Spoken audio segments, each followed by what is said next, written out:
guys, it's Peggy here with Citrus Templates, and today I wanted to give you some training on how you can make ChatGPT sound more like yourself. So, I've been using ChatGPT for the last couple months, and it does create great content, but I find I have to edit it a lot more to make it sound like my own voice. So, I came across this really great article from Forbes on how to train ChatGPT to write like you.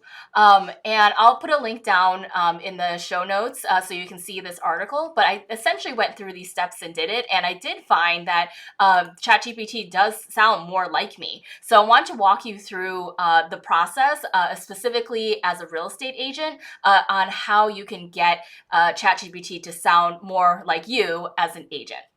So the first step is to basically, you have to train ChatGPT to sound like you with examples of your own writing. So basically, you're going to give ChatGPT, 3 to 5 examples of your writing so it learns what your writing is like. So then once you are able to, give it the examples, then you can tell it to save it as, Peggy Agent writing style so that it knows that that is the style that you want it to write and not to write it in a generic way.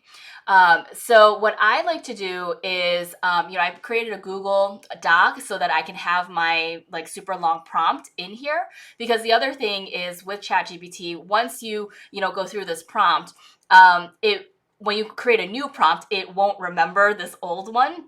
So it won't really remember your writing style. So you kind of have to redo the prompt again for the next time. So you want to just be able to copy and paste it, and then it's super simple.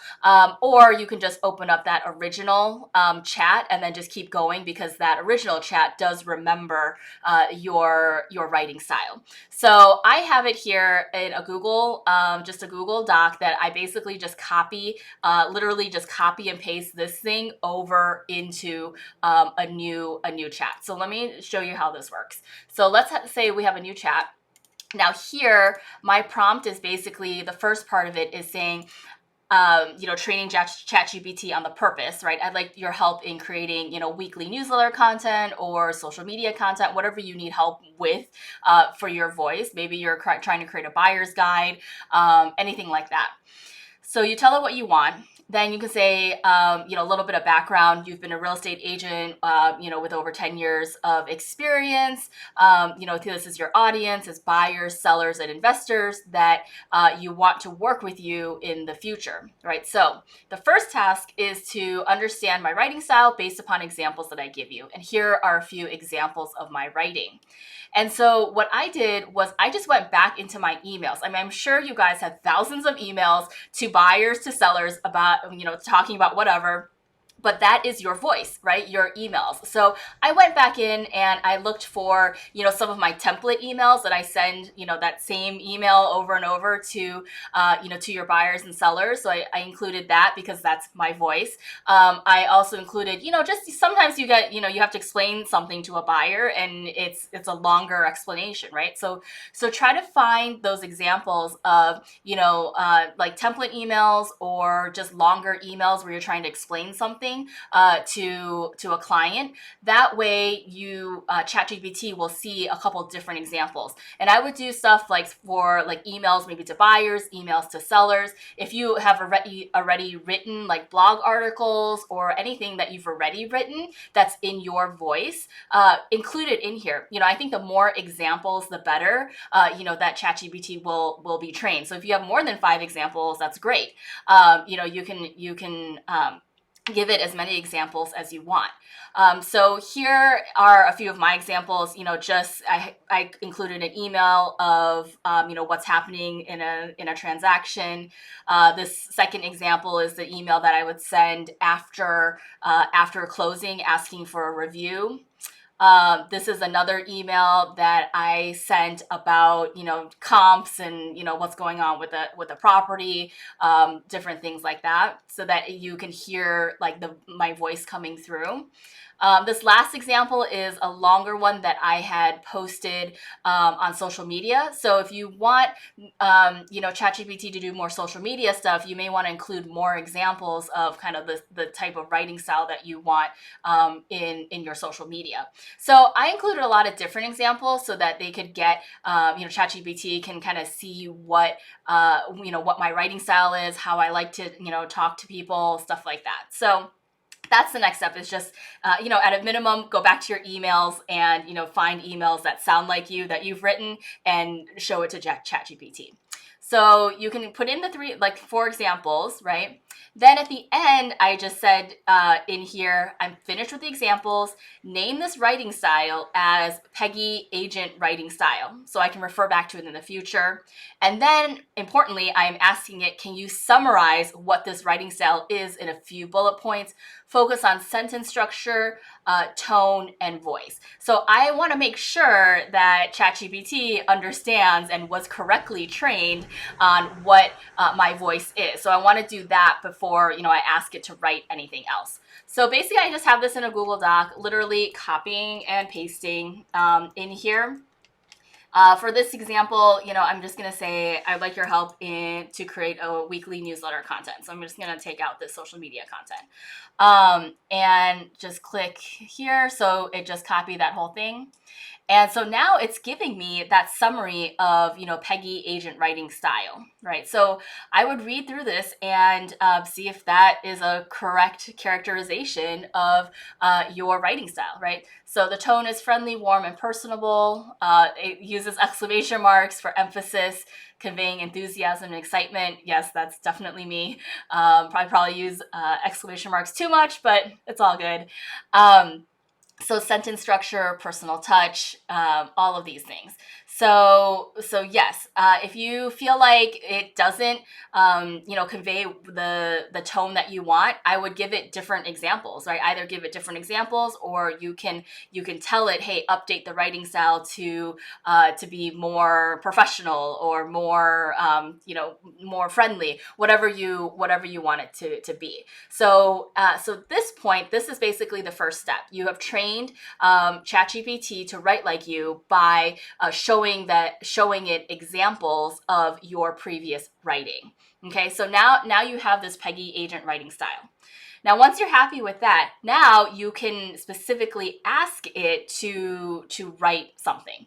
So I'm going to go back because I had asked it to write a newsletter. Let me see if this will come up here. So I asked it then now to write something. So I'm going to copy this into the one that we just did. So this is the one that we just did. And so you can see here now, once it knows the writing style, now you can say, okay, please write a weekly newsletter article using Peggy Agent Writing Style. So you have to tell it specifically, now I want you to write it in my writing style. So, and then now I'm giving it some parameters, right? This is what I want it to say. So it should be approximately 200 words. It should be on this topic of, why fall is a great time to sell. And now I'm just giving it some bullet points on, what to say. And then just specifically saying at the end, make sure to put a call to action to contact me if they're interested in selling in the fall, right? So in the big picture, right, ChatGPT is here to help us, save time by writing, but it obviously can't do everything itself without some direction. So so what I like to do typically is do something like this, where I just give it some bullet points on what I want it to cover and kind of what I want it to say, and then let ChatGPT write in all of the details. So the more details and specifications that you can give it in terms of like what you actually want it to write, the better it's going to come out. So let's do that.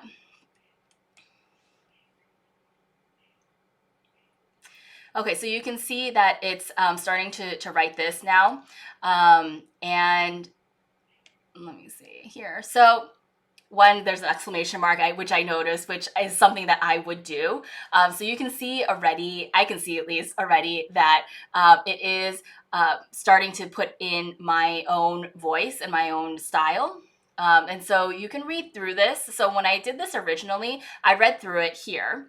Now, the next thing that, what I wanted to do was just compare it. So this is what you can do as well. So now this specific article is written in my writing style, right? So it's written there. Now, what you want to do now is then you can copy this, actually, create a new chat. So now when you create a new chat, ChatGPT does not remember your writing style in a new chat. So if you wanted to create, like, let's say you wanted to create another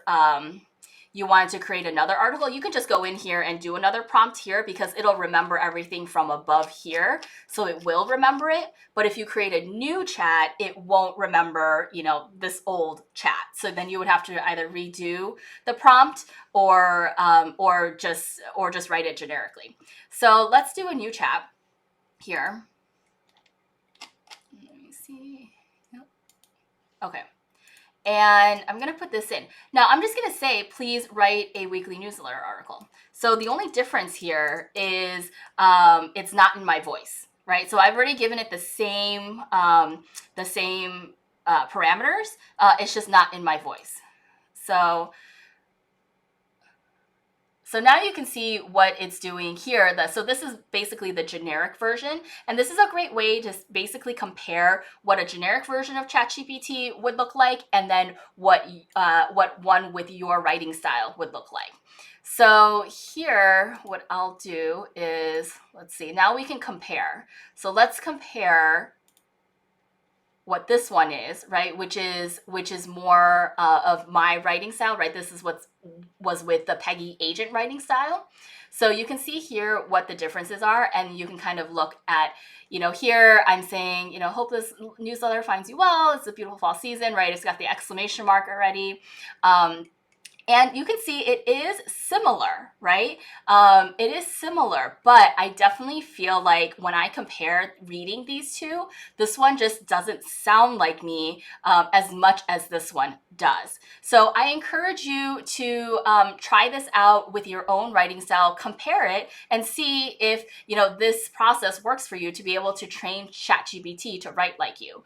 Because if you train it to write like you, you'll save a couple minutes each time by being able to have a starting description or article that does sound like you, and then you'll have to edit it a little bit less than if you had more of a generic sounding article. So I thought this was a great way to train it. I felt like, for myself at least, that it definitely picked up on my writing style more than just the generic version. So moving forward, I'm definitely going to be using this my Peggy writing style to help me write some more things, in the future as well. So I thought it was valuable. Again, I will link to that Forbes article so you can see exactly the step-by-step steps that I went through. And I hope that helps you guys. And I will see you on the next video.